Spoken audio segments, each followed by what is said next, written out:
If this workshop's done anything, I hope it's scotched the, in my view, wrong belief that Shakespeare's verse is music and all you have to find out is the tune and everything will be all right. Rather, I believe that if you look after the sense, the sounds will look after themselves. I saw Maurizio Pollini play late Beethoven's sonata recently, and I had a strange feeling for about 5 miraculous seconds that I didn't know whether he was putting the music into the piano or whether he was taking it out of the piano.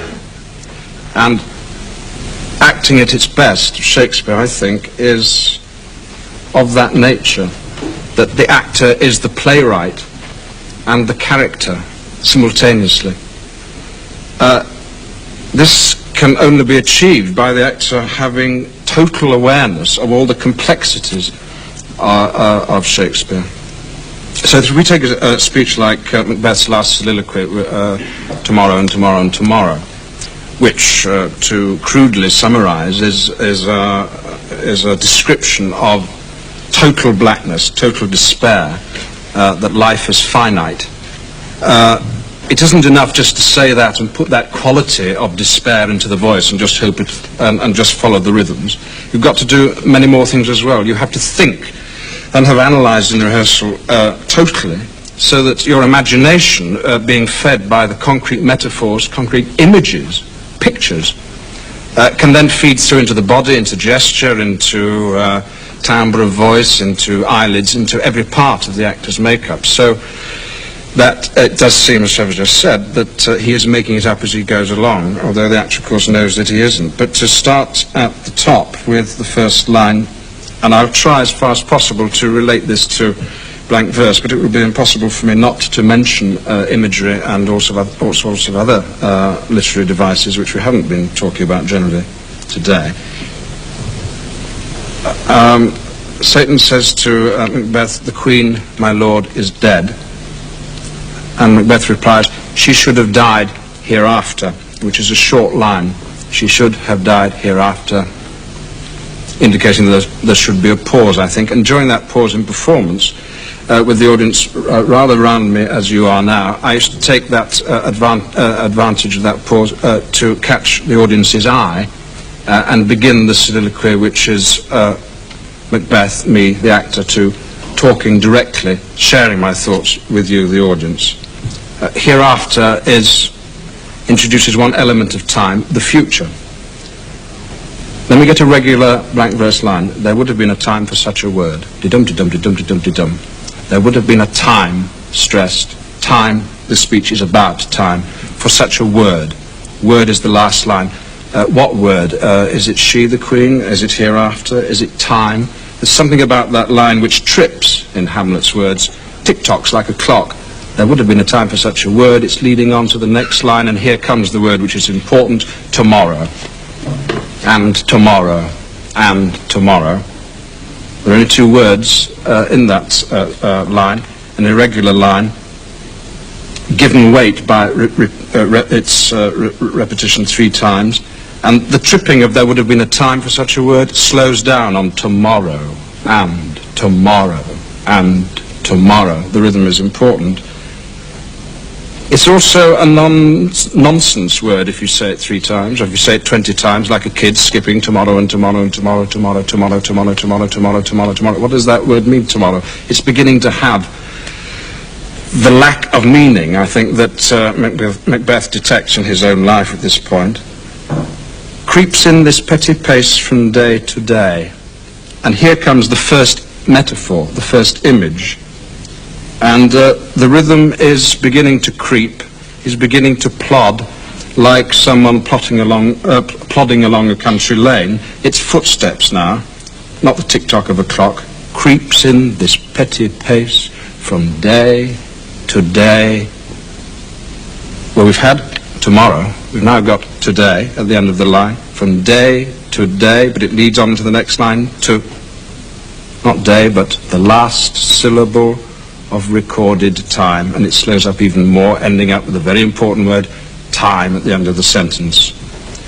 Syllabel. I wonder if bell isn't the bell of a clock which records time. And we get a regular line. And all our yesterdays have lighted fools. Yesterday. We've had tomorrow, we've had today, we've now got yesterday. We've got the whole complex of time. Macbeth is not just talking about himself, he's talking about eternity. I'm going to say something about it. All our yesterdays have lighted fools the way to dusty death. And that's where the sentence ends, in the middle of the next line. But one has to carry on and speak it as a line and a half. All our yesterdays have lighted fools the way to dusty death. What is the image there that I must have clearly in my mind so that I can get the right emotion of despair? It's what? It's a fool walking along a dusted path, plodding, creeping, with petty pace. A fool is what? A village idiot? Wandering along a country lane with, what, a guttering candle? I don't know, a lantern? Fool is a pun, of course. Fools, like Lear's fool, Feste, in Twelfth Night, are professional entertainers. That will be relevant in a moment, and I have to contain in my mind, as I say the word fool, that it is a pun. See two sorts of fools. That line is completed with the shock of the harsh rhythm of out, out, brief candle. The fool's candle has caught a gust of wind and is blown out, and he collapses into a dusty death in the unmade road of Elizabethan England. The last candle or light we saw in the play is Lady Macbeth's candle, which she was carrying in her sleepwalking scene, and she is dead. It's Lady Macbeth's death which is being talked about in the speech. It is the fool's death, village idiot's death. It's going to be Macbeth's death. It's going to be everybody's death. It's at this time, about this time that Shakespeare wrote Macbeth, that candles were being used in indoor theatres. And that may be relevant too when we get on to the next line, which is, life's but a walking shadow. Walking gentleman is a phrase we still use in the theatre, meaning someone who is available in any company to walk on and play a meagre part. He's the lowliest member of a company. But life is not even a walking gentleman, he's a walking shadow, less than even the meanest player. And the line is completed by a poor player. Life's but a walking shadow, a poor player that struts and frets his hour upon the stage. And although Macbeth is talking about time, about life, Shakespeare is making those vasty concepts very concrete, very particular, not just to Macbeth himself, but to the actor who is playing Macbeth, because we're now talking about players and the audience who know they are an audience, know that McKellen playing Macbeth is an actor. They are beginning to be drawn into Macbeth's dilemma as Macbeth relates it to a player, to an actor. That's a regular line that struts and frets his hour upon the stage, and we're reminded perhaps of the King Cambyses and Marlovian regular verse and people who do stamp out the rhythm as they parade. That struts and frets his hour, a concept of time, upon the stage, and then is heard no more. End of sentence, end of thought. Middle of the line, however. It is a tale told by an idiot. Idiot reaches back into the fool who was walking along the country lane with a candle that went out. Full of sound and fury, end of line. And the last line is signifying nothing. And the beats of the rest of that pentameter are not there, because the end of the speech is total silence, total oblivion, total emptiness. So much one could say about it, but just let me run through the last words of each line, and you will see that they add up to what the speech is all about. Hereafter, word, tomorrow, today, time, fools, candle, player, stage, tale, fury,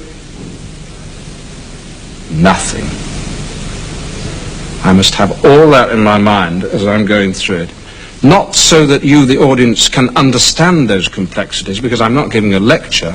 I think the poetry and the rhythm and all those devices that Shakespeare uses are not for the audience's benefit, they are for the actors, so that having absorbed them into his heart and his mind, he can then express them with all the other things at his command, which are his body, his facial expression, and if the production is working well, the way the production is blocked, is arranged, the way the scenery is painted, and the way the lights are lit. Cry? The Queen, my lord, is dead. She should have died hereafter. There would have been a time for such a word. Tomorrow. And tomorrow. And tomorrow. Creeps in this petty pace from day to the last syllable of recorded time. And all our yesterdays have lighted fools the way to dusty death. Out, brief candle. Life is but a walking shadow. A poor player that struts and frets his hour up on the stage, and then is heard no more. It is a tale told by an idiot, full of sound and fury, signifying nothing.